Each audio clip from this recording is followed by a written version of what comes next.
코로나19 사망자가 나왔습니다. 사망자가 발생했습니다. 코로나 확산의 중심에 있는 신천지 교회. 신천지 대구교회를 이만희야 구속하고 수사하라.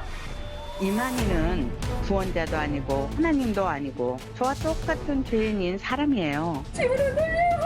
하고 악랄한 짓을 해주는 신천지 사람들이다 이 말입니다.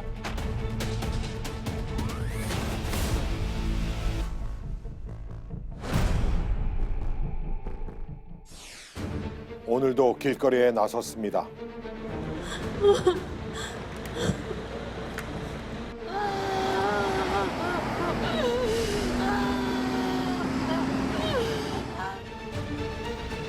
우리 딸은 사이비 신천지에 미혹되어 2015년 1월 20일에 가출하여 저희 두 딸은 집에서 현재 가출한 상태입니다. 그래서 한 신천지인 것을 철저하게 숨기기 위해서 다 컨셉을 정해서 하죠. 네, 23살이어도 31로 속여서 31 이제 대학원 공부하는 언니로 속여서 이름까지 속이고 그렇게 이제 신천지 교리를 교육해주러 간 기억도 있어요. 아버지의 말씀, 예수님의 말씀을 대언하여 사옵니다. 계시록 1장에서 22장까지 예언서 하나님 그 예언의 실제까지 내 감히 가르쳐줄 수 있다 이 말입니다. 신약성에 약속한 약속의 목자 초계하님께 다시 한번 뜨거운 박수 보내드리기 바랍니다. 거짓 예언, 거짓 선지자. 이만희는 누구이며 왜 이 많은 사람들이 그를 신으로 떠받들고 있는 걸까요? 교회들은 뭐 죽음만 쳐고 기가 가만히가 쳐고 가야지 지옥 가는지. 뭔가 누가 지금 하고 있나? 신천지! 이단이면 번개가 쳐야 돼요. 그렇죠? 누가 함께 하시는 거예요?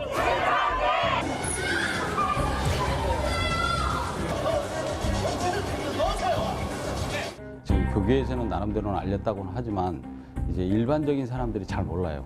그렇습니다. 기독교와 이단과의 싸움일 뿐 세상은 고요했습니다. 31번 한자가 활동한 신천지 교회에서 신천지 교회 관련 시설을 잇따라 신천지 총회장인 이만희 씨는 신천지가 그렇게 많은지 몰랐어요. 막아주든가 처리를 해줘야지 우리 국민들이 숨을 좀 쉬고 살 수 있죠. 코로나에 대해서 신천지 뉴스가 나왔잖아요. 그래서 그 뒤로부터 신천지라는 게 있는 걸 처음 안 것 같아요. 정통 교단에 숨어 지내던 신천지가 세상 밖으로 나왔습니다. 제작진은 직접 찾아봤습니다. 며칠 전 이 부근에서도 확진자가 나와 시민들은 불안에 떨고 있었는데요. 지하 1층부터 다 1층에 식당이 있지, 2층 사무실이지, 3, 4, 5층. 비상 걸렸죠, 이 동네. 이것 때문에 신천지 때문에 지금. 그래서 지금 다 불안하죠, 이 상가가 지금. 신천지 탈퇴자의 제보를 받고 찾아간 또 다른 지역입니다.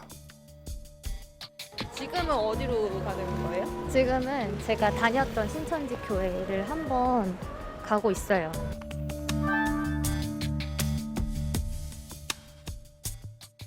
이게 신천지 로고예요. 신천지 로고가 보여 있는 거예요. 신천지를 상징하는 로고거든요. 마치 비밀스러운 암호처럼 박혀있는 로고입니다. 그런데 건물 안은 정리가 안 된 모습입니다. 이사 간 지가 지금 한 5개월 됐어요. 주말 같은 경우는 뭐 한 2,000명 정도 왔다 갔다 했다 그러더라고요. 신천지인 게 금방 드러나고 하니까 이사를 가는 것 같아요. 신천지 특성상 교회뿐만 아니라 미장센터나 봉헌방도 이사를 자주 가거든요. 가장 큰 문제는 사람들을 미혹하게 하는 신천지의 위장 수법.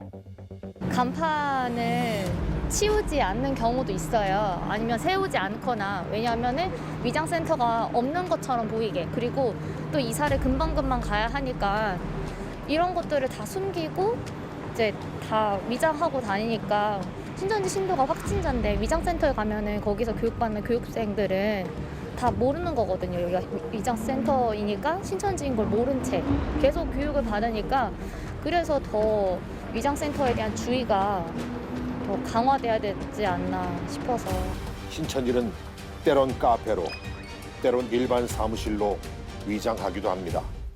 단체로 몰려다니고 이 건물 자체에 그렇게 몰려다닐 만한 그룹이 있을 수가 없는데, 저도 이제 출퇴근하거나 이동하면서 간간히 봤을 때 혹시 저 사람들이 그 사람들인가 싶은 그런 경우도 좀 있긴 했었는데 확실하진 않았죠.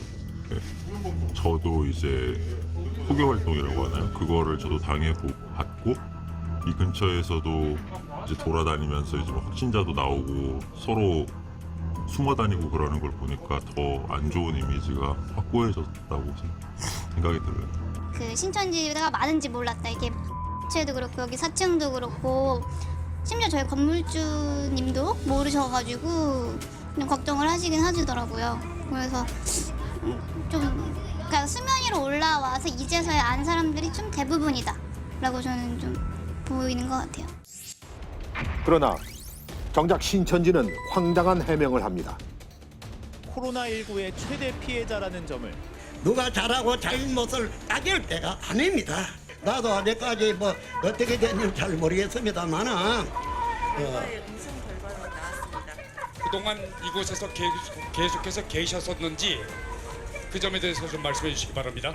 여기에 며칠 남았는데 여기에? 2월 17일에 왔습니다. 그런데 제가 여기에 여러분들 이 사람은 학문제 가만히 있을 수가 없습니다. 왔다 갔다 일을 봐야 되는데 학문제 그런 가만히 있을 만한 그런 팔자가 못 돼요.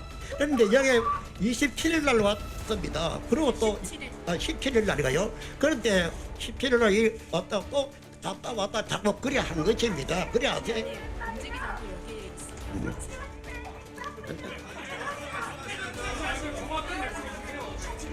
그렇군요. 17일에 와서 여기에 계속 있었는지 물어봐요. 네, 여기 있기도 하고 또 어제 갔다 오기도 하고 했습니다. 가진 노력을 다 하고 있습니다.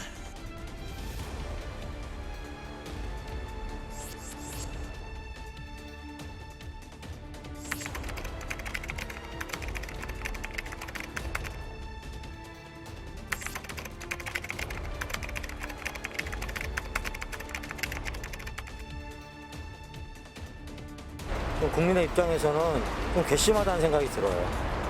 아주 괘씸하죠. 그딴 것처럼 혼내줘야지 뭘 어떻게 생각해. 가만 놔두면 안 되지. 급기야 신천지의 교주 이만희를 즉각 수사해야 한다는 국민 청원과 고발까지. 매년 10월달 되면은 제가 독감 주사를 예방 주사를 맞습니다. 제가 받지 못해서 그런 것입니다. 이해해 주십시오. 진퇴양난의 신천지를 오늘 이 시간 만나보겠습니다. 네, 안녕하세요. 이단의 대처 능력과 분별력을 키워내는 이단 사이렌의 김명국입니다. 자, 오늘은 코로나19로 재조명되고 있는 빅화두죠. 신천지에 대해서 알아보려고 합니다. 자, 오늘 저와 함께 해주실 귀한 전문가분들 모셨습니다. 한 분씩 인사 좀 부탁드리겠습니다. 먼저 김영근 소장님부터 안녕하세요. 네, 안녕하세요. 서울중독심리연구소의 김영근 소장입니다. 안녕하세요. 구리 이단 상담소장 신현욱입니다.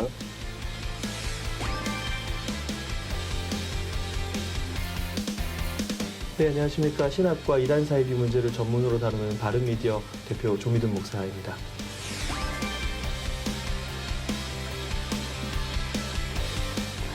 네, 안녕하세요. 신천지를 고발하기 위해서 나온 신천지 탈퇴자 안소영입니다.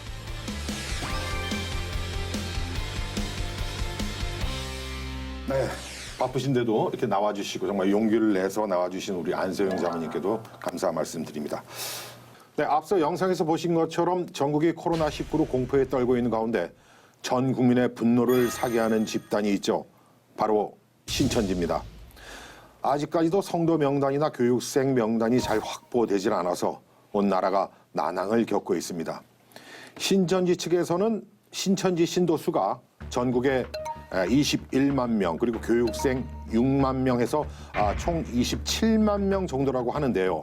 자, 조미든 대표님, 현재 코로나19 사태에 대해서 어떻게 바라보시나요? 사실 1월 20일 날 첫 확진자가 나오고 난 이후부터 2월 18일까지 30번 확진자가 나온 상태였거든요. 그러니까 기간이 조금 길었다라는 거죠. 18일 31번 확진자가 신천지인으로 딱 밝혀지면서부터 현재 50배가 증가가 됐거든요. 네, 확진자들 중에 무려 80% 이상을 차지하고 있는 것으로 집계가 되고 있으니까 지금 나라 차원에서도 심각이라고 이제 격상시켜서 대응을 하고 있는 것이죠.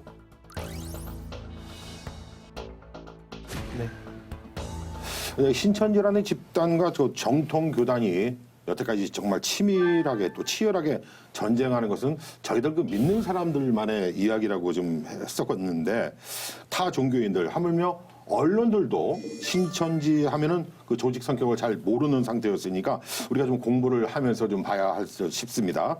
자, 신현희 목사님, 왜 이렇게 꽁꽁 묶여 있고 폐쇄적일까요? 일단 이제 신천지에 대한 어떤 기독교계뿐만 아니라 일반 비신자들, 비기독교인들에게도 신천지가 워낙 이미지가 부정적인 이미지가 강하고 그리고 또 이제 반사회적인 이런 행태들을 보이다 보니까 그래서 첫째는 이제 자기가 드러났을 때 이제 그 신앙생활을 영위하기가 쉽지 않을 거라는 것에 대한 어떤 그런 두려움, 이것이 이제 제일 큰 원인이고 하나는 이제 포교 활동을 할 때 자기가 신분이 드러나면 신천지 신도라고 알면 누가 가까이 하지 않은, 그래서 거리를 두고 그러다 보면 결국 포교가 잘 되지 않을 것에 대한 두려움 때문에 계속 끊임없이 숨고 감추고 이런 이제 행태로 나타나게 되는 거죠. 그게 지금 이 코로나 사태와 맞물려서 최악의 상황을 빚고 있다, 이렇게 말씀드릴 수 있습니다. 네, 정말 알 수 없는 좀 미스테리한 조직입니다. 그다음 조직 안에서 상명하고 위에 사람이 명령하면 무조건 지켜라 뭐 이렇게 또 얘기한다면서요. 네네. 또 이만희 교주를 믿으면 또 아프면 안 돼요라고 이렇게 강요를 한다는데 우리 여기에 또 안세영 자매님 나오셨는데 거의 한 5년을 그 신천지 조직 안에 몸을 담고 있었다고 하니까 아마 잘 알고 계실 거라고 생각합니다. 어떻습니까? 정말 그런 성격을 좀 가지고 있어요? 네, 실제로 폐쇄적인 성격을 가지고 있었고 네. 처음에 31번 확진자가 동선을 이제 공개하지 않았잖아요. 꺼려졌잖아요. 그래서 제가 그 모습을 보고 그냥 혹시나 하는 마음에 근데 반진심을 담아서 부모님께 신천지연서 안 밝히는 것 같은데 라고 실제로 그랬어요. 왜냐하면 그들이 폐쇄적인 성격을 누구보다도 잘 알고 있었으니까. 근데 이제 나중에 31번 확진자가 실제로 신천지 교인인 것이 드러났죠. 그래서 역시나다.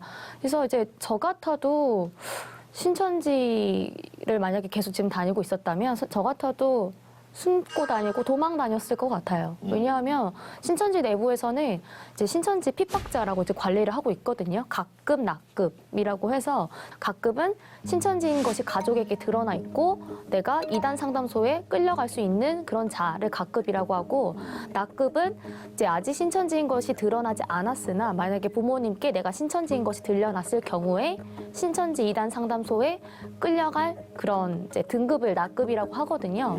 근데 그것을 이제 아주 체계적으로 매주마다 이제 핍박을 어떻게 관리하고 있는지, 핍박을 잘 예방하고 있는지 신천지에서는 매주마다 관리를 하고 있거든요.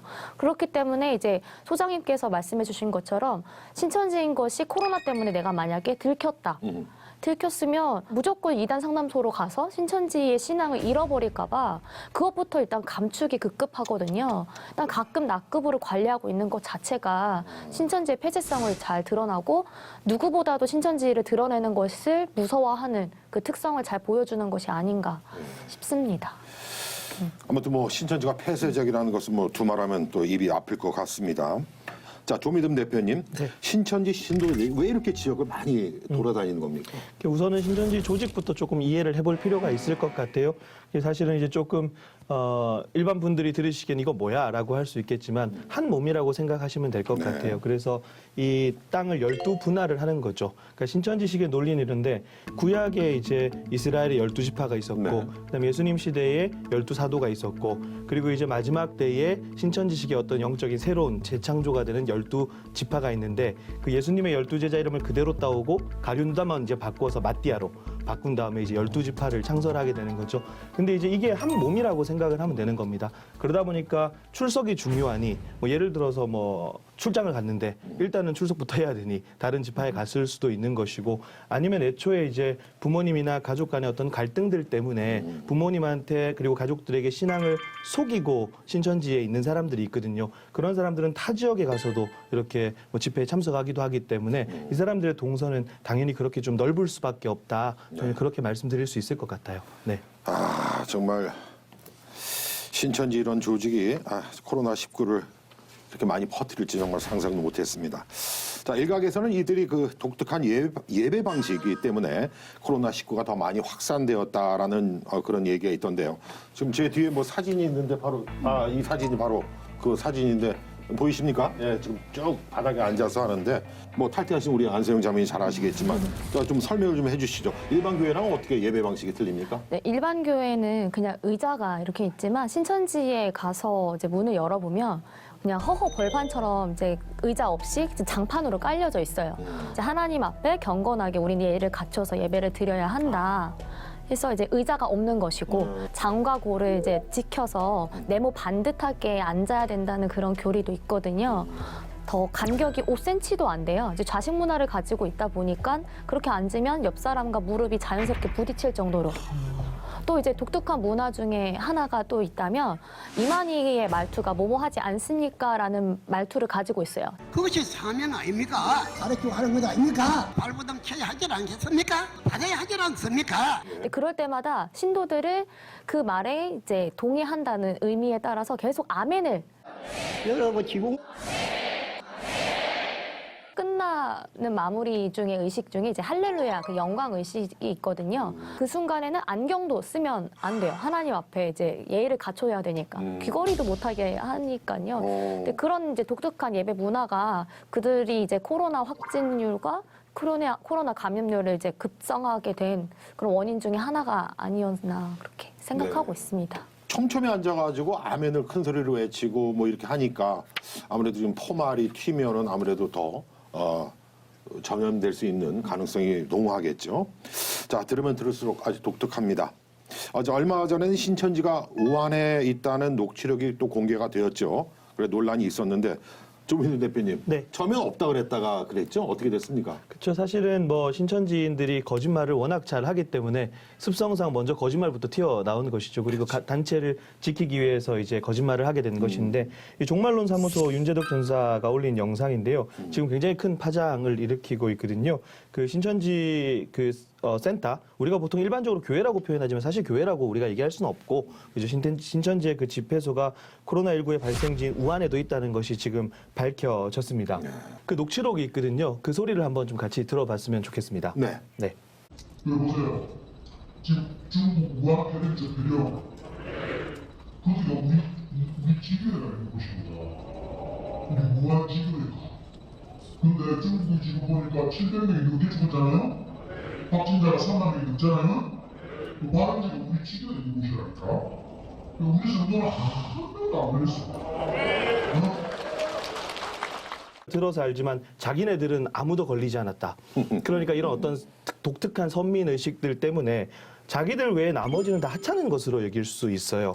그렇게 다 보면 자기들이 옳고 자기들만 구원받는 생각 때문에 극단적인 이분법적 사고방식을 낳게 되는 것이고요. 그게 자연스럽게 도덕 불감증으로 이어지고 지금 신천지 신도들이 하는 행동을 보면 당연히 심리적으로 그럴 수밖에 없다. 우리가 그렇게 추측할 수 있는 것이죠. 네.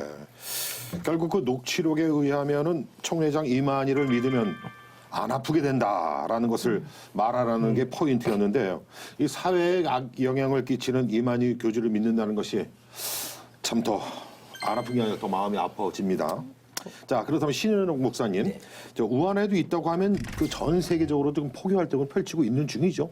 그렇습니다. 네. 2010년 이후에 그러니까 국내 기독교계에서 이제 신천지에 대한 경계심도 강화되고 또 조심하고 주의하고 이러다 보니까 이제 성도들에 대한 이제 정통 교회에 대한 이제 그들의 미혹이 좀 이제 어려움을 겪다 보니까 그러다 보니까 이제 그들이 전략적으로 포교의 어떤 방향을 해외 쪽에 그 전도 역량을 집중하다 보니까 해외의 신천지세가 아주 급속도로 성장하는 2006년 전에도 세계적으로 한 30여 개의 국에 지금은 2만 8천 명 정도 이렇게 지금 중국에만 한 1만 8천 명 이상. 중국이 제일 많죠. 그것이 어쩌면 이번에 이 코로나 사태를 푸는 아주 중요한 키가 될 거라고 저는 봅니다.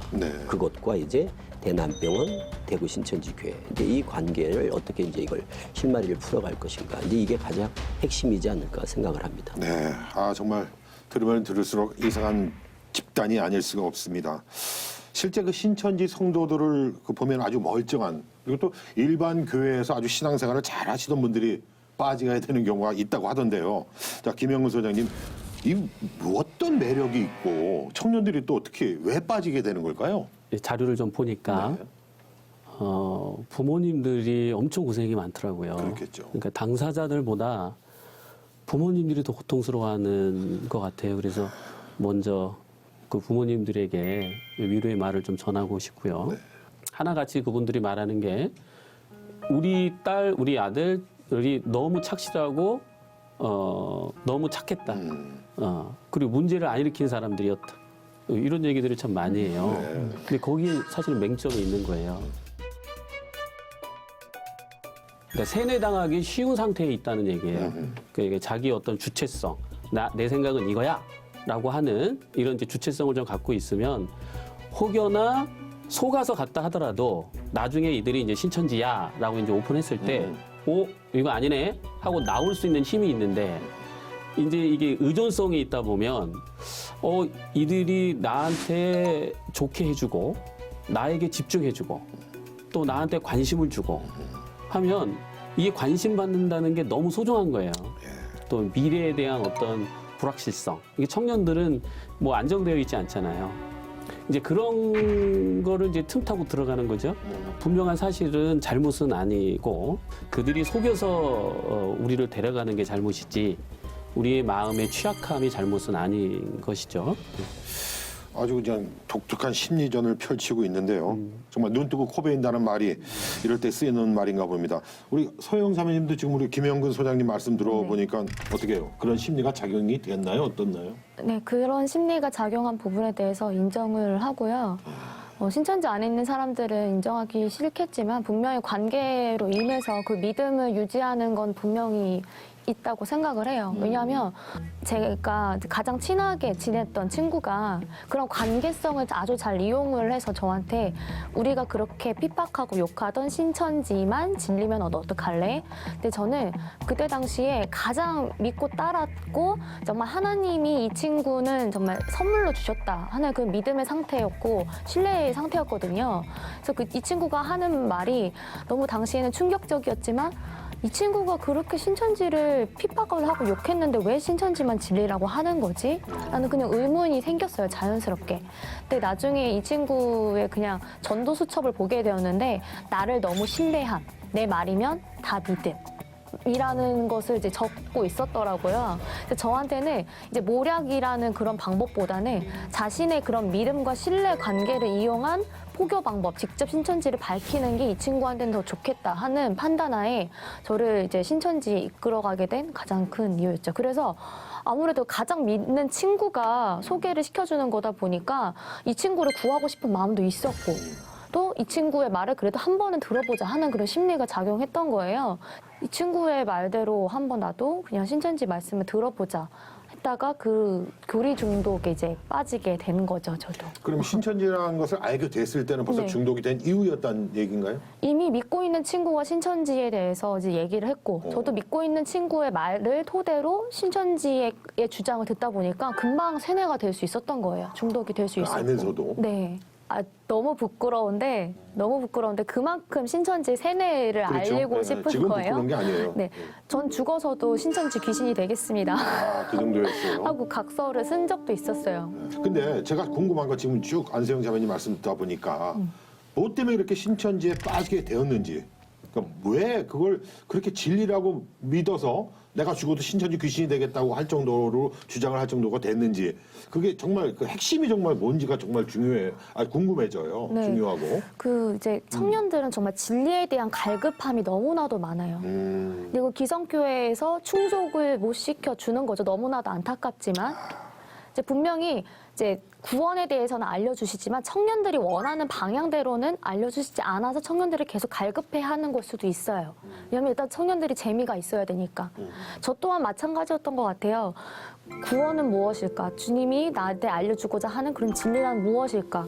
근데 신천지가 말했던 그런 구원을 받으려면 일단 말씀대로 지켜야 되는데 이 말씀대로 지키는 방법 중에 하나가 일단 말씀을 외우고 마음판에 새겨야 되고 신천지가 주장하는 대로요. 그리고 말씀이 이제 마음판에 새겼다는 증거로 계속 시험을 쳐서 점수를 얻어야 되고 그런 논리적인 것들이 책으로 아예 설득을 하니까 그게 더 매력적으로 다가오고 오히려 더 그것에 대한 구원의 확신을 얻을 수 있게끔 하는 거죠. 그게 지금 하는 방법이 신천지가 하는 방법이고. 그러다 보니까 서용 자매님은 어떻게 탈퇴의 마음을 먹었는지 또 어떻게 탈퇴할 수 있었는지 그 과정이 궁금해져요. 부모님이 이단 상담소로 데려가신 거죠. 모든 것을 다 포기하신 채로. 근데 그 과정이 굉장히 험난했어요. 제가 한 번에 설득이 된 것도 아니고 막 샴푸도 먹어서 이제 응급실로 가게끔 이단 상담소를 제가 탈출하고 싶은 거예요.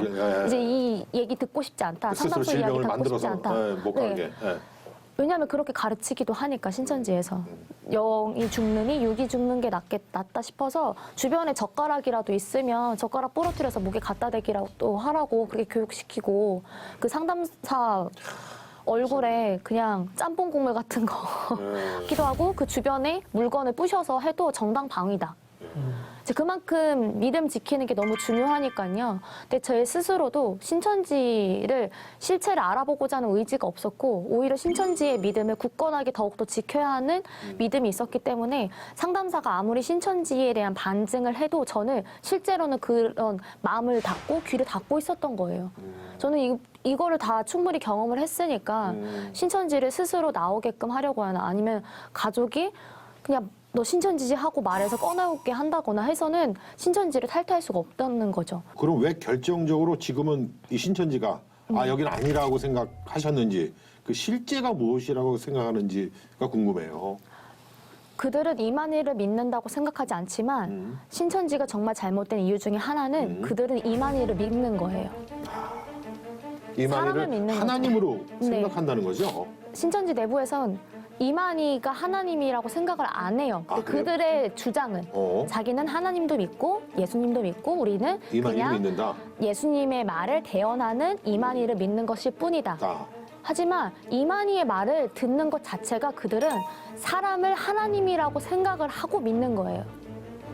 왜냐하면 이만희 말만 들으면 성경 말씀보다 이만희의 말씀이 더 한 차원 위에 있다고 말을 하거든요. 그래서 이제 이만희 총회장님의 어록이라고 해서 그 또 어플이 있어요. 어플 다운받아서 성경 말씀을 보기보다는 그냥 이만희의 어록을 더 먼저 보게 해요. 이 말씀 가지고 구역 예배를 드리기도 하고 이것 자체가 하나님 예수님을 믿는 것이 아니라 이만희의 말을 가지고 예배를 드리고 하고 있는데 사람을 믿는 것이라고 그들은 자각하지 못한 채 그렇게 생활을 하고 있는 거죠. 이게 가장 신천지의 잘못된 점 중에 하나가 아닐까라고 생각을 합니다. 네, 고생 많이 했어요. 신천지 귀신이 될 정도로 믿음이 아주 돈독하다가 탈퇴하는 과정에 또 못다한 얘기라도 있으면 지금 또 말씀해 주셔도 됩니다. 탈퇴하는 과정이 확실히 쉽지는 않았던 것 같아요. 신천지가 아닌 것을 이제 깨닫고 나오기를 마음을 먹었을 때 두고 오는 사람들이 동시에 생각이 나니까요. 이 사람들한테는 어떻게 아닌 것을 잘 설득을 하지? 왜냐하면 제 스스로도 신천지가 아닌 것을 깨닫기까지 힘들었던 것을 알기 때문에 그렇게 신천지가 진리인 줄 알고 모든 삶과 시간과 내 청춘을 다 바쳤는데 그것에 대한 거기서 오는 그 절망감이 있잖아요. 제 삶을 돌이켜보니까 너무 남는 게 없는 거예요. 또한 진심을 다해서 목숨을 다해서 하나님을 사랑했다고 한 그런 모든 활동과 시간들이 알고 보니 사단을 섬기는 것에 대한 그 인정이 너무 힘들었던 거예요. 하나님에 대한 죄송함도 너무 많았고, 그래서 원망보다는 제 선택으로 인해서 하나님의 이름을 더럽혔다는 그 사실이 너무 괴로웠던 것 같아요. 그래서 탈퇴하고 나서 그 회복 과정까지도 그래서 부모님이 항상 붙잡으셨어요. 5개월 동안. 어디 나갈 때마다 부모님이 항상 옆에 계셨어요. 왜냐하면 차가 지나가면 뛰어들려고 하고 높은 곳에 올라가면 떨어지고 추락하려고. 네, 추락하고 싶고 실제로 집에서도 생을 끊고 싶어서 시카를 가지고 한번 시도를 한 적이 있었어요. 이게 그만큼 이제 탈퇴하는 과정이 쉽지가 않은 거죠. 나오고 나서도 스스로가 이제 사회로 돌아가고 교회로 돌아가는데 부모님이 들으시는 이야기는 자식 신앙 교육을 어떻게 시켰길래 왜 신천지에 빠지게 했느냐. 그런 이유는 아닌데. 네, 그쵸. 그런 이유가 아닌 것을 알리기 위해서 제가 이렇게 용기 내서 말할 수 있는 거고, 거기 안에 빠지게 되는 그 신천지가 너무나도 나쁘고 그 안에 있는 사람들은 정말 잘못이 없어요. 오히려 더 신앙을 열심히 하고 싶은 그 마음과 하나님을 사랑하는 마음 때문에 갔는데, 이만희를 비롯한 그 소수의 수뇌부들이 자기네들은 사기인 거 다 알고 가거든요. 그렇죠. 그 사람들이 정말 나쁘거든요. 그리고 그 사람들이 만약에 신천지인 것을 잘못된 것을 안 상태로 나중에 기성교회 돌아왔을 때 교회는 그 사람들을 따뜻하게 맞아줄 준비를 하고 있냐는 거예요. 아, 좋은 말씀이에요. 네.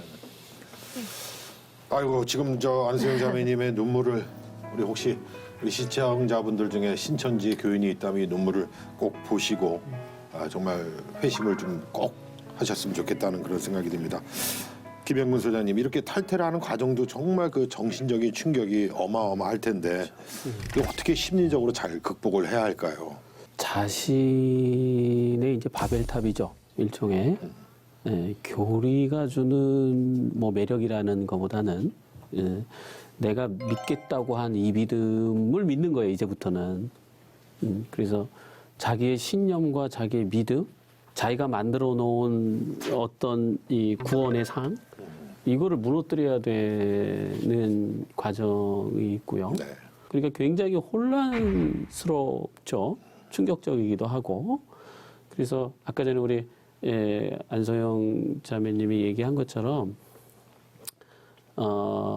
내가 이제 회심하고 돌아올 때에 교회나 가족이나 따뜻하게 보살펴 주는 게 좀 필요해요. 그러니까 뭔가 이게 잘못 알았으니까 제대로 아는 걸 막 집어넣어 주자. 이것도 되게 폭력적인 거예요. 그렇겠죠.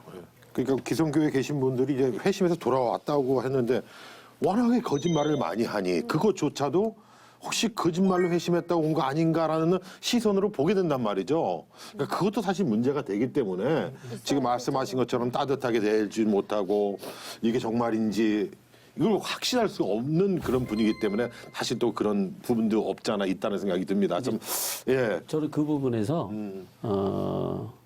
부모도 그러고 교회도 그러고 이제 이게 엄마의 품이라는 느낌이 이제 필요한데요. 어머니의 품.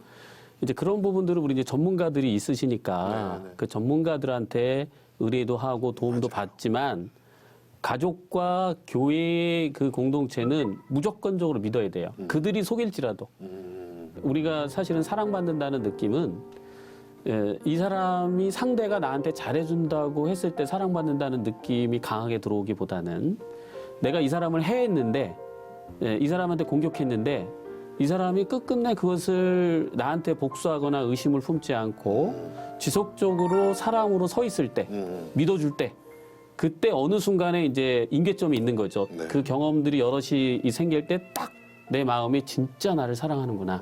지금 이 말씀이 좀 중요한 부분이 우리 환자가 생기면 병원을 찾지 않습니까? 우리가 어떤 암이 걸린 사람을 설득해서 암을 고칠 수 없듯이 이거는 알코올 중독, 게임 중독, 도박 중독, 마약 중독처럼 교리에 지속적으로 접촉이 되면서 꾸준히 접하면서 중독되는지도 모르게 중독돼서 나중에는 결국 스스로 자기를 통제할 수 없는 상태에 이르렀을 때 신천지를 알게 된단 말이죠. 이렇게 들어갔기 때문에 중독 환자 회복 프로그램 또는 중독 환자 해독 프로그램과 원리가 똑같습니다. 그러니까 이런 전문성을 갖춘 이런 곳이 아니면 중증 환자들은 특히 어렵다는 거예요. 물론 경증 환자들은 꼭 이렇게 안 해도 돼요. 그러나 적어도 중증 환자들은 이런 과정을 필수적으로 꼭 거쳐야 된다는 것을 이 기회에 이제 말씀드리면서 이제 앞으로 속출하잖아요. 지금 그렇죠. 이제 이게 왜 그런가 하면 이제는 알게 된 거예요. 코로나로 인해서 자녀가 커밍아웃하고 그리고 그동안 이상하다 했는데 지금 뉴스를 들어보니까 이 증상하고 이 자녀들 이게 이제 매치가 되면서 신천지라는 걸 알게 되면서 전화가 지금 계속 폭주하고 있거든요. 그래서 이제 이런 환자들이 늘어난 이런 상황에서 이제 알게 됐을 때 가족들이 지금 말씀하신 거 따뜻하게 품고 인정하면서 전문 상담소에 도움을 받고 조언을 받아야지 갈등이 심화된다거나 너 신천지였어? 뭐 남편이 아내를 윽박지른다거나 속였어? 배신감? 그래서 이번에 지금 여신도 한 사람이 자살을 했지 않습니까? 이런 사태가 계속 발생할 수 있다는 이런 우려가 있습니다. 그래서 꼭 전문가의 도움을 구해야 된다 하는 점을 강조합니다. 아유, 좋은 말씀 감사합니다. 자, 조미듬 대표님, 위장센터에 대해서 또 해주실 말씀 있으면 말씀해 주시죠. 사실 요거는 조금 법적인 이야기인데요. 저는 위장센터 같은 경우는 지금 불법하게 운영이 되고 있다라고 계속해서 주장을 했어요. 근데 이제 신천지라는 단체가 어떻게까지 이렇게 교세가 커질 수 있었던가 그 중심에는 아까 두 분 말씀하셨던 거짓말로 전도를 하는 건데 예를 들어서 처음부터 이만희라는 사람을 구원자로 믿는 사람은 아무도 없어요. 그럼 이제 이만희를 구원자로 믿게 만드는 세뇌식 성경부 모임이 있어야죠. 그러면 간단하게 그 성경부 모임만 안 가면 안 빠지는 거예요. 근데 문제는 뭐냐면 신천지가 그들의 간판을 단dir지 않고 다양한 어떤 뭐 위장센터라든가 성경반이라든가 그렇게 하니까 저희는 이것이 센터라는 것이 학원법에 저촉이 된다. 학원법. 네네. 학원법이라는 것은 10인 이상 학습자에게 30일 이상 학습 장소로 제공되면 그 학원으로 등록을 해야 됩니다. 근데 이제 신천지는 전형적인 센터가 학원의 형태라는 거죠. 일단 사람도 적게는 20-30명, 그리고 그 기간도 6에서 7개월이기 때문에 이것은 학원으로 등록해야 된다. 그 얘기는 뭐냐면 신천지라는 간판을 달으라는 거예요. 등록을 해서. 만약에 신천지라는 간판을 달아놓으면 아무도 거기에 가지 않겠죠. 그래서 그런 부분들을 계속해서 이제 제기를 했는데 문제는 두 번의 고발이 있었는데 두 번 다 불기소가 됩니다. 근데 그 불기소 이유가 잘못됐다라고 계속 주장을 하는 거예요. 왜냐하면 불기소 이유가 핵심적인 게 두 개예요. 첫 번째는 뭐냐면 내부 신도 교육이기 때문에 불기소한다. 자, 두 번째는 종교 교육이기 때문에 불기소한다. 근데 이 두 개가 틀렸다라는 겁니다. 왜냐하면 신천지 센터에 있는 사람들은 신천지 신도들이 아니에요. 신천지 규약상 신천지 센터에서 6에서 7개월 과정의 성경 공부 모임을 하고 시험을 쳐서 합격한 사람이 신도입니다. 그러니까 불기소 이유가 잘못됐다라는 거예요. 그리고 두 번째는 종교 교육이기 때문에 괜찮다라고 하지만 이미 2000년도에 헌재 판단이 있어요. 종교 교육이라 할지라도 그것을 그대로 방치하게 되면 사회적인 어떤 폐해가 발생할 수 있기 때문에 공익을 위해서 사익을 제한해야 된다. 그리고 그 판결을 가지고 교육부에서 법령 해석하기를 종교 교육이라 할지라도 이런 부분들을 규제를 해야 된다. 라고 법령 해석을 이미 해놨습니다. 그런데 이 모든 것들을 수사 과정에서 누락시키고 빠뜨리고 그리고 인정하지 않은 채로 잘못된 불기소 처분을 했는데 문제는 지금 코로나19 사태에서 제일 문제가 되는 게 위장 부분들이잖아요. 그 사람들이 센터. 만약에 그때 법 집행을 제대로 했다라면 지금 여기서 이런 문제가 물론 결과론적인 이야기지만 커지진 않았을 텐데 그런 학원법의 문제를 계속해서 주장해왔던 사람 입장에서는 지금 사태가 굉장히 안타까운 거죠. 코로나 확진자의 급격한 증가 원인에 대해서 신천지는 분명히 피해갈 수 없을 것입니다. 정부의 노력이 꼭 필요하다고 봅니다. 그리고 저는 신천지 성지순례가 있다는 것도 이번에 처음 알았는데요. 청도 대남병원에서 집단 감염이 되면서 이만희 교주의 관심이 부쩍 높아졌는데 신현웅 목사님 계속 좀 그 부분에 대해서 말씀을 좀 부탁드립니다. 신천지는 3대 성지가 이만희 씨가 태어난 지금 이제 문제 바로 그 경북 청도입니다. 그리고 이만희 씨가 책을 받아 먹었다고 하는 충남 계룡산 바로 천태산이라는 곳 국사봉이 있거든요. 그리고 과천 이제 오늘 계시록이 성취된 실상의 장소다. 그래서 과천 지금 이제 총회 본부가 과천에 있는 것도 그런 이유거든요. 이 세 곳을 이제 성지순례라고 해서 전도를 잘했다거나 그럼 포상할 때 뭐 성지순례 티켓을 이렇게 준다거나 그러니까 이제 저희들 이스라엘은 뭐라 그러냐면 구성지 자, 이스라엘 성지순례는 구성지순례 이렇게 얘기를 하고 지금 뭐 청도 이런 데는 이제 신성지순례 같은 거죠. 그러다 보니까 청도에 관심을 갖게 되고 그리고 정기적으로 이제 사람들이 대형 버스가 그 시골에 막 수십 대씩 이렇게 가는 그러다 보니까 이제 거기에 그래서 이번에도 거기 관할하는 지파가 대구 다대오 지파라고 합니다. 그 대구 다대오 지파에서 정기적으로 청도에 자원봉사를 이제 가서 거기서 봉사활동을 통해서 이미지를 좋게 하는 거죠. 아무래도 이제 교주의 생가가 있는 곳이고 그러니까 고향 분들한테도 그래서 양로원이라든가 이제 병원에 가서 이제 이렇게 자원봉사를 했다는 내부 증언이 매우 신뢰할 만한 증언이라고 저는 생각을 합니다. 네네네. 그 1월 초에 그 청도에는 그 이만희 씨 형의 장례식이 있어가지고 또 집단 감염이 더 커졌다고는 얘기가 있는데 원래 그 이만희 교주와 형은 그렇게 친하지 않다면서요? 자기도 뭐 안 믿어지겠죠, 당연히. 그러니까 근데 뭐 사이가 안 좋았다라는 얘기는 그냥 저도 이게 뭐 저는 개인적으로 신천지 신도는 아니었기 때문에 듣기만 했는데 어쨌든 이만희 교주의 형이 신천지 신도도 아니었다라는 그런 얘기죠. 뭐 어떤 방문의 차원에서 그리고 마침 거기가 성지이기 때문에 그렇게 방문하지 않았을까라고 그냥 추측을 하게 되는 것이죠. 그 부분은 아마 순장님 더 잘 아실 것 같은데. 이제 이만희 교주가 11남매입니다. 아, 11남매. 네네네. 그러니까 10남 1녀예요. 거기 이제 이만희 교주가 6번째. 아, 예. 그러니까 이만희 교주 바로 윗형이에요. 아, 이번에 이제 1월 달에 장례식 분이 그렇죠. 사망한. 그래서 그 바로 윗형님이 이제 사망함으로 해서 이제 그 장례식이 있었고 거기서 그 주민들 그 증언에 의하면은 그 1박을 했다고 그러지 않습니까? 하루를. 저도 확인했어요. 내려간 거는 직접. 그리고 그 11형제 중에 신천지에 와서 제가 직접 이제 같이 거기서 잠시 신앙을 했던 분은 한 분 있었어요. 그리고는 신천지에 아예 온 적도 없고. 다른 분? 근데 한 분도 왔다가 이제 탈퇴를 했죠. 그래서 지금은 신천지에 남아있는 사람이 아무도 없어요. 아, 형제 중에는요? 네네, 형제 중에. 그러니까 형제들이 너무 잘 알았겠죠. 네, 형제들은 코로나19가 무섭다는 걸 이만희 씨가 알았던 모양입니다. 그래서 끌어들이지 않았나 싶은 그런 생각이 들 정도인데요. 자, 아무튼 지금 상황으로는 신천지 위기입니다. 뭐 개천지라는 얘기도 지금 막 나오고 있어요. 밖에서는 코로나가 때리고 안에서는 또 김남희 씨, 내연녀죠? 사실혼 관계에 있었던 김남희 씨가 지금 세고 있고요. 설상가상이라는 말이 딱 어울리는데 최근 뭐 김남희 씨가 이만희와 사실혼이었다고 폭로를 하면서 유튜브 영상도 개설하고 인터뷰하면서 이만희를 고발하게 됐는데 조미든 대표님 어떤 내용이죠? 뭐 한마디로 정리를 하면 종교적으로 표현하면 이만희가 구원자가 아니다라고 얘기한 거고 인간이다. 예, 조금 사회적으로 표현해서 좀 세게 얘기하면 이만희 씨의 종교 사기 행각을 폭로를 한 거죠. 저는 이만희는 구원자도 아니고 하나님도 아니고 저와 똑같은 죄인인 사람이에요. 그래서 그는 반드시 죽는다는 거. 그리고 우리는 다 누구나 죽은 후엔 또 반드시 심판을 받는다는 거예요. 근데 그 이만희 교주를 구원자로 믿고 있는 종교 사기 집단 신천지는요. 그렇기 때문에 이 땅에서 반드시 없어져야 된다는 것을 저는 이 시간을 통해서 이만희 실체에 대해서 여러분들에게 알리기 위해서 이렇게 출연하게 된 것입니다. 그런데 저는 개인적으로는 사실 김남희 씨를 별로 신뢰하지는 않아요.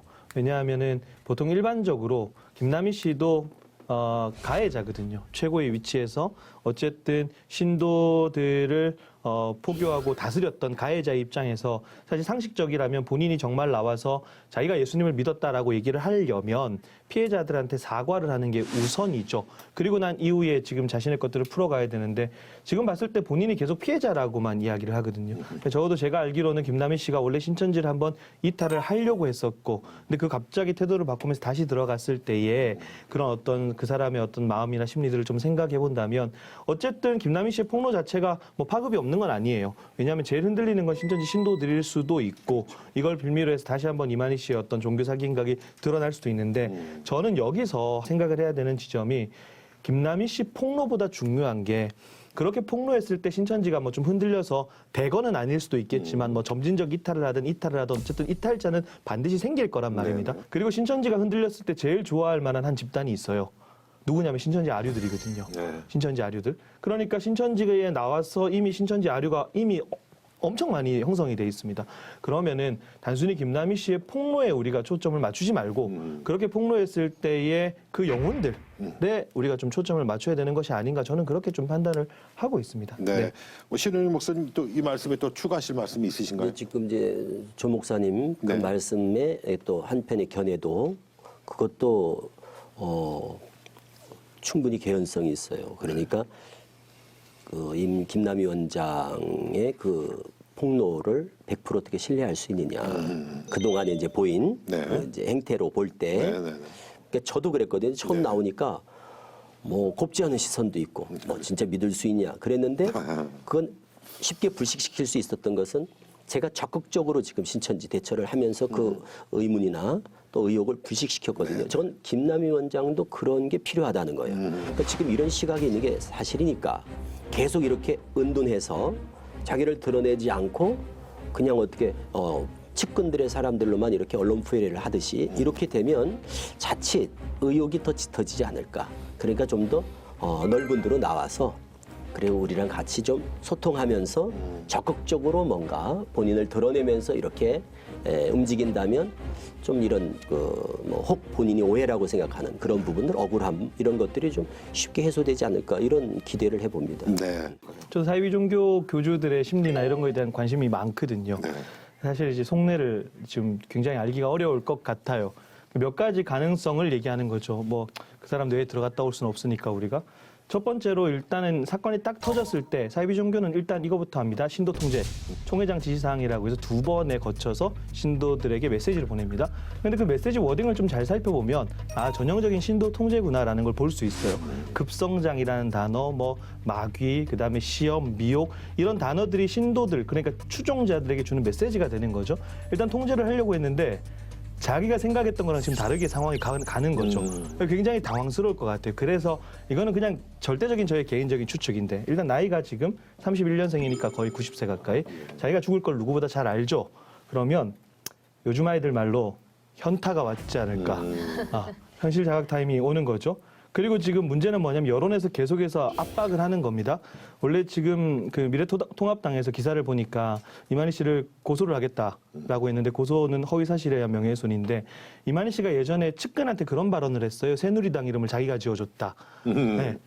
그러니까 고소를 하겠다라고 지금 꼬리를 자른 상황에서 출국 금지 요청까지 지금 들어가거든요. 어쨌든 지금 우리나라 가장 거대 정당 중에 하나가 고소를 했으니 나올 수밖에 없는 상황이거든요. 그렇게 되네요. 네. 그러니까 지금 이만희 씨는 굉장히 지금까지 신천지 역사상 한 번도 겪어보지 못했던 최고의 지금 위협을 맞은 상태이니까 아까 말씀드린 것처럼 좀 현실적으로 지금 굉장히 좀 혼란하지 않을까라는 추측을 하게 되는 것이죠. 해외로 도망가고도 남을 사람이에요. 겁이 많다니까요. 그러니까 빨리 출국 금지하고 그리고 수배를 해야 된다는 거예요.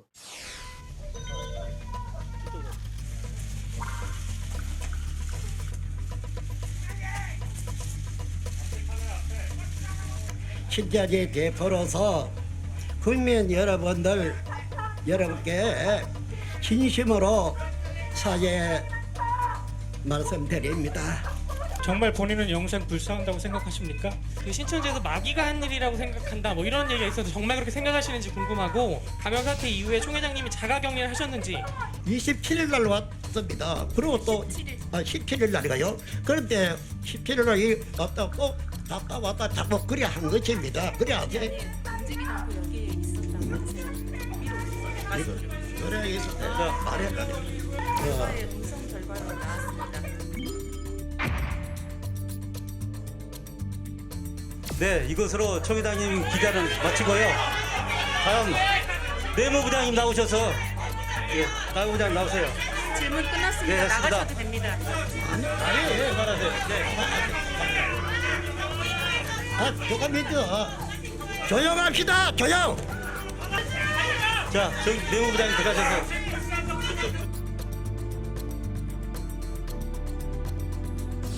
자, 이렇게 해서 오늘 신천지의 다양한 가면에 대해서 파헤쳐 봤습니다.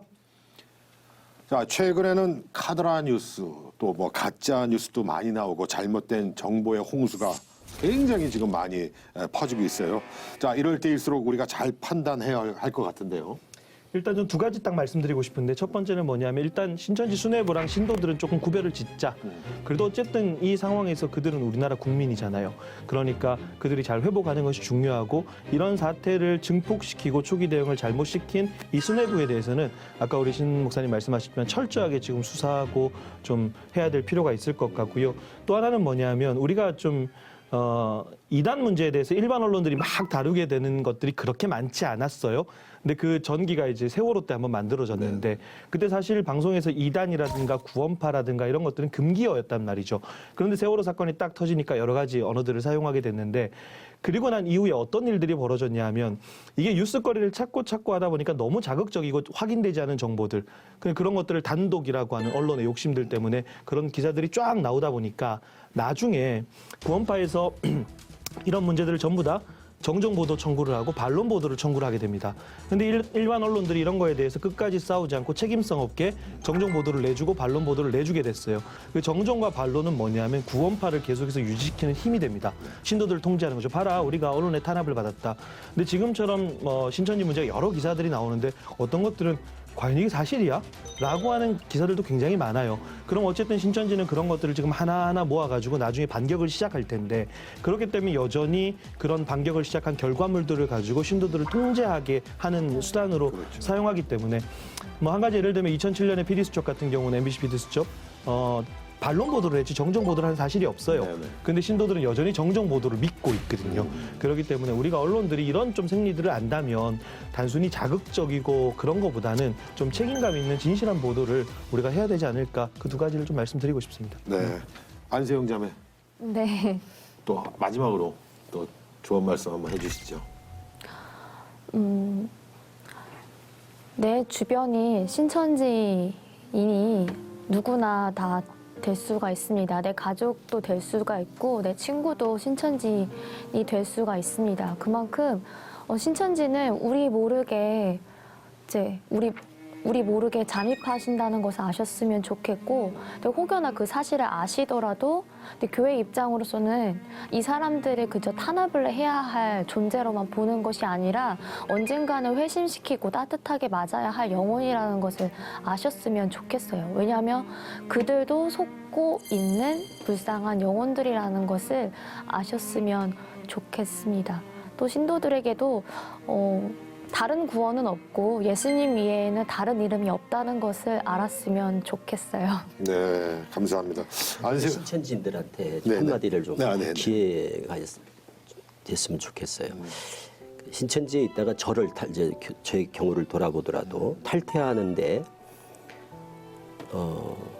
이만희 교주를 제가 이제 겪으면서 어떤 사건들이 있었거든요. 그런 사건들을 경험하면서 좀 이거는 좀 문제가 있다. 이런 생각을 이거는 뭔가 다시 돌아봐야겠다 하고 가던 길을 멈춰서서 돌아온 길을 이렇게 돌아보는 계기가 있었거든요. 그러면서 확인하면서 나왔어요. 돌아보니까 제가 20년 동안 쭉 신천지 생활하면서 그동안 많은 하나님의 사인이 있었던 것을 제가 합리화시키면서 다 이렇게 묻어왔던 것 같아요. 그래서 이번 이 코로나 사태를 보면서 지금 신천지인들을 정말 애정어린 그런 마음으로 꼭 해주고 싶은 말이 지금 이런 사태가 이만희 교주가 하는 말처럼 사단 마귀의 소행이다. 이렇게 볼 수도 있지만 또 한편으로는 하나님께서 당신들을 불러내는 하나의 사인이다. 이렇게도 해석할 수 있는 거예요. 그러니까 이거를 아전인수격으로 자꾸 합리화시키려고 하지 말고 지금 이런 사태와 함께 이만희 교주가 보이는 행태들에 저는 주시하라. 계시록의 실상이 아니라 이만희 교주의 실상을 좀 발견할 수 있는 그런 계기가 될 수 있기를 저는 간절히 지금 기도합니다. 네, 감사합니다. 자, 김영근 소장님도 또 덧붙여서 한 말씀 더 부탁드리겠습니다. 가짜는 오래가지 않아요. 진리는 이게 변함이 없기 때문에 늘 오래가고요. 그래서 우리가 그런 생각할 수 있는 능력을 갖추게 되면 거짓이 와서 잠깐 속았더라도 내가 그것을 의심을 하고 스스로 생각해 볼 수 있는 힘이 있기 때문에 이렇게 깊게 빠져 깨닫지 않게 될 수 있단 말이에요. 신앙을 이렇게 스스로가 생각하고 깨달을 수 있는 시스템으로 바뀌어야 되지 않겠느냐, 이런 얘기를 좀 마무리를 하고 싶습니다. 감사합니다. 네. 오늘 말씀을 들었다시피 그들이 사회적으로 끼치는 악영향과 폐해에 대해서 저희 이단 사이렌은 알려드려야 할 의무가 있습니다. 우리 주 예수 그리스도의 은혜와 평강이 불쌍한 그들의 마음을 만져주시길, 그들이 얼른 진정한 회개로 온전하고 완전한 치료사가 되시는 하나님 앞에 되돌아오기를 간절히 바랍니다. 그리고 함께 이단에 맞서 싸우고 길 잃었던 어린 양이 돌아올 길목에 서 계시는 이 네 분께도 감사를 드립니다. 자, 그럼 이단 사이렌 이것으로 마치겠습니다. 감사합니다.